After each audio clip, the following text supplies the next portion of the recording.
കൂടുതൽ വാർത്തകളും വീഡിയോകളും കാണാൻ ഈ ചാനൽ സബ്സ്ക്രൈബ് ചെയ്യുക. കൂടെ ബെൽ ബട്ടൺ അമർത്തുക. നമസ്കാരം. ഏഷ്യ ലൈവ് ടിവിയുടെ എപ്പിസോഡിലേക്ക് എല്ലാ മനഃപ്രേക്ഷകർക്കും സ്നേഹം നിറഞ്ഞ ഹൃദയം നിറഞ്ഞ സ്വാഗതം. ഇന്നത്തെ നമ്മുടെ വിഷയം ഉദ്ദേശിച്ച കാര്യം തടസ്സമില്ലാതെ നടക്കാൻ ഒരു മന്ത്രം. നമുക്ക് എന്ത് കാര്യത്തിന് ഇറങ്ങുമ്പോലും ചിലർ പറയാറുണ്ട്, തിരുമേനി ഞാൻ എവിടെ പോയി, ഞാൻ ഒരു ഭാഗ്യമില്ലാത്തവന്, ഞാൻ എന്ത് ഇറങ്ങിയാലും തടസ്സവും, ഞാൻ ആരുടെ കൂട്ടത്തിൽ പോയാൽ കൂട്ടത്തിൽ പോകുന്നവർക്കൂടും തടസ്സമാണ് ഉണ്ടാകുന്നത്. എൻ്റെ കൂട്ടത്തിൽ ഇൻ്റർവ്യൂവിന് വന്ന എൻ്റെ അമ്മാൻ്റെ മോൻ, അല്ലെ എൻ്റെ കൂട്ടുകാർ, അല്ലെ എൻ്റെ ചിറ്റപ്പൻ്റെ മോൻ, അവനെ കിട്ടേണ്ട അവൻ മിടുക്കനാ, എൻ്റെ കൂട്ടത്തിൽ വന്നിട്ട് അവനും പോലും കിട്ടിയില്ല. എല്ലാ കാര്യങ്ങളും തടസ്സവും. അപ്പോൾ നമ്മൾ ആദ്യം ചെയ്യേണ്ടതെന്ന് വെച്ചാൽ ഈ തടസ്സത്തിനുള്ള കാരണം എന്താണെന്ന് നമ്മൾ ഗ്രഹനില നോക്കി കണ്ടുപിടിക്കണം. ഗ്രഹനിലയ്ക്കകത്ത് ഏത് ഗ്രഹമാണ് പിഴച്ച് നിൽക്കുന്നത്? ഭാഗ്യദോഷമാണെങ്കിൽ വ്യാഴത്തിനെയാണ് പ്രാർത്ഥിക്കേണ്ടത്, സാമ്പത്തികത്തിനാണെങ്കിൽ ശുക്രനെയാണ്, അത് നമുക്ക് ജോലി കിട്ടാതിരിക്കുകയാണ് ആദിത്യനെയാണ്. അപ്പം അങ്ങനെയുള്ള ഗ്രഹങ്ങൾക്ക് പ്രീതികരമായ ദിവസങ്ങൾ നമ്മൾ ആദ്യം നോക്കണം. ഇപ്പം ഭാഗ്യദോഷമാണെങ്കിൽ വ്യാഴാഴ്ച വ്രതം എടുക്കുക, മഹാവിഷ്ണുവിനെ ഭജിക്കുക. ആദിത്യനാണെങ്കിൽ ഞായറാഴ്ച വ്രതം അല്ലെങ്കിൽ ശനിയാഴ്ച വ്രതം, ശിവക്ഷേത്ര ദർശനമൊക്കെയാണ്. ശുക്രനാണ് വെള്ളിയാഴ്ച ദിവസമാണ് പ്രാർത്ഥിക്കേണ്ടത്, ദേവിയാണ് പ്രാർത്ഥിക്കേണ്ടത്. അപ്പം അങ്ങനെയുള്ള അതിൻ്റെ അതിദേവതയൊക്കെ പ്രാർത്ഥിച്ച് കഴിഞ്ഞാൽ ഒരു പരിധി വരെ നമുക്ക് മാറ്റം ഉണ്ടാക്കിയെടുക്കാൻ സാധിക്കും. അപ്പം അതുപോലെ ഗ്രഹനിലയ്ക്കകത്ത് നോക്കുമ്പോൾ ദശ, അപഹാരം, ഗോചരം ഇത് മൂന്നും നോക്കി ആ മൂന്നിൽ ഏതൊക്കെ ഗ്രഹങ്ങളാണ്, അല്ലെ ഏതൊക്കെ അവസ്ഥകളാണ്. ഇപ്പോൾ ദശ ദോഷമാണ്, ശനിദശ, ജാതകത്തിന് ശനി ദോഷത്താണ് നിൽക്കുന്നത്, ശാസ്താവിനെ ഭജിക്കുക. അപ്പോൾ അതുപോലെ അപഹാരം നോക്കുമ്പോഴാണ് ചൊവ്വയുടെ അപഹാരം അല്ലെ കേതുവിൻ്റെ. അപ്പോൾ ആ കേതു ചൊവ്വയൊക്കെ നമുക്ക് ദോഷമായിട്ട് നിൽക്കുക. അപ്പോൾ അതിന് ചൊവ്വയ്ക്കാണെങ്കിൽ വജ്രരാശി നിൽക്കുന്ന ചൊവ്വായിക്ക് സുബ്രഹ്മണ്യം, രാശി നിൽക്കുന്ന ചൊവ്വായിക്ക് ഭദ്രകാളിയും ഭജിക്കുക. കേതുവിനാകുമ്പോൾ ഗണപതിയാണ് ഭജിക്കേണ്ടത്. അപ്പം അങ്ങനെയുള്ള ദേവതകളെ ഭജിക്കുക. ഇപ്പം ഗോചരാളി നോക്കുമ്പോൾ കണ്ടകശനിയുണ്ടോ, അഷ്ടമശനിയുണ്ടോ, ഏഴാണ്ടശനിയുണ്ടോ, ജന്മശനിയാണോ, അതുപോലെ തന്നെ വ്യാഴം പിഴച്ചാണോ നിൽക്കുന്നത്, ഷഷ്ടാഷ്ടമ രാശികളിലോ അല്ലെ 12-ലോ ഒക്കെയാണ് വ്യാഴം നിജരാശിയിലൊക്കെയാണ് നിൽക്കുന്നതെങ്കിൽ മഹാവിഷ്ണുവിനെ ഭജിക്കുക.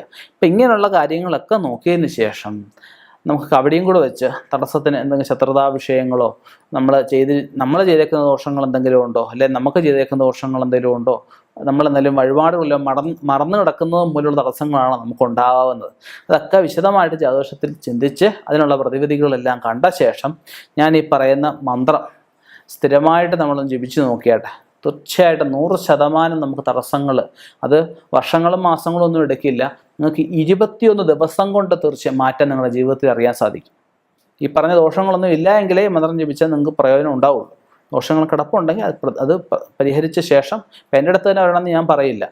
നല്ലൊരു ജ്യോതിഷനെ കാണുക, നല്ലൊരു ജ്യോതിഷനെ കണ്ട് ഒരാൾ നന്നാവണം അല്ലെങ്കിൽ രക്ഷപ്പെടണം ചിന്തിക്കുന്ന ജ്യോതിഷനെ കണ്ട് അദ്ദേഹം പറഞ്ഞു തരുന്ന മന്ത്രം അല്ലെങ്കിൽ അദ്ദേഹം പറഞ്ഞു തരുന്ന പരിഹാരക്രിയകൾ ചെയ്യുക.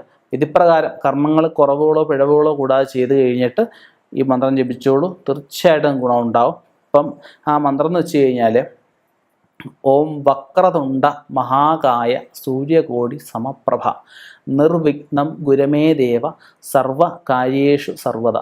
ഈ ഗണപതിയ മന്ത്രമാണ്. അതായത് ക്ഷിപ്രവേഗത്തിൽ അല്ലെങ്കിൽ ക്ഷണവേഗത്തിൽ, വായുവേഗത്തിലൊക്കെ നമുക്ക് കാര്യങ്ങൾ സാധിച്ചെടുക്കാൻ, പലവിധ അഭിവൃദ്ധികളെ നമുക്കുണ്ടാവാൻ ഈ മന്ത്രം നമുക്ക് സഹായിക്കും. മന്ത്രം ഒന്നുകൂടെ പറയാം. ഓം വക്രതുണ്ട മഹാകായ സൂര്യകോടി സമപ്രഭ നിർവിഘ്നം ഗുരമേ ദേവ സർവകാര്യേഷു സർവത.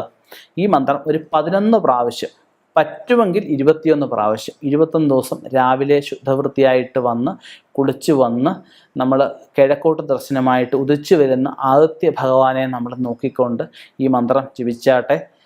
21 പ്രാവശ്യം നമുക്ക് മറ്റ് ദോഷങ്ങളൊന്നും ഇല്ല എങ്കിൽ 21 പ്രാവശ്യം 21 ദിവസം ജപിച്ചു കഴിഞ്ഞാൽ നമുക്ക് എന്തുദ്ദേശിച്ച കാര്യമായാലും അത് കാര്യം സാധിച്ചെടുക്കാനും തടസ്സങ്ങൾ നമുക്ക് ഒഴിവാകാനും മഹാഗണപതിയുടെ അനുഗ്രഹം കൊണ്ട് സാധിക്കും. സംശയമില്ലാത്ത കാര്യമാണ്. ഇതിൻ്റെ കൂട്ടത്തിൽ നമുക്ക് വേണമെങ്കിൽ ഏകദന്തം മഹാകായ നൃത്തകാഞ്ചന സന്നിഭം ലംബോദരം വിശാലാക്ഷം ദേഹം ഗണനായകം എന്നൊക്കെയുള്ള മന്ത്രങ്ങൾ, അതിലെ സർവവിഘ്നഹരന്തയോ ജപിക്കാം. പിന്നെ വിഘ്നേശം സവരശാക്ഷ വെടിക എന്ന് പറഞ്ഞ മന്ത്രമുണ്ട്. അപ്പോൾ അതിലെ ഗണപതിയുടെ അനേകം മന്ത്രങ്ങളുണ്ട്. മന്ത്രങ്ങളൊക്കെ നമുക്ക് ഗജാനനം ഭൂതഗണാതി സേവിതമുണ്ട്. അങ്ങനെയുള്ള മന്ത്രങ്ങളൊക്കെ നമുക്ക് ഇതിൻ്റെ കൂട്ടത്തിൽ ഗണപതി ഭഗവാനെ നേരെ നോക്കി ആദിത്യ ഭഗവാനെ സാക്ഷിയാക്കി ആദിത്യ മണ്ഡലത്തിൽ നിൽക്കുന്ന എല്ലാ ദേവതകളോടും അനുഗ്രഹപ്രാപ്തിയായിട്ട് നിൽക്കുക, അനുഗ്രഹ സ്വരൂപത്തിൽ നിൽക്കുന്ന ഗണപതിയെ പ്രാർത്ഥിച്ചു കഴിഞ്ഞാൽ നമുക്ക് സംശയമില്ല പലവിധ കാര്യസാധ്യങ്ങൾ ഒറ്റയടിക്കത് സാധിച്ചു തരും. അപ്പം ഇനിയും ഇതുപോലെയുള്ള വ്യത്യസ്തമായ വിഷയങ്ങളുമായിട്ട് കണ്ടുമുട്ടാം. നിർത്തുന്നു. നന്ദി, നമസ്കാരം.